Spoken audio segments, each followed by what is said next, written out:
First, we cut the onion. Then put the onion on the heat until it turns golden.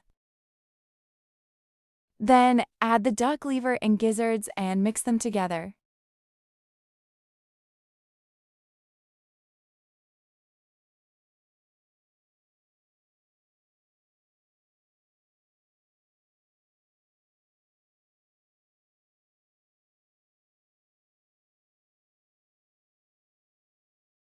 Then add the raisins.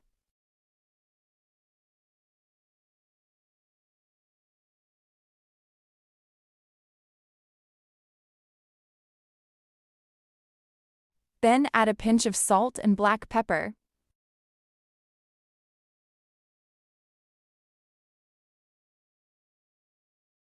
And fry them together. That's it.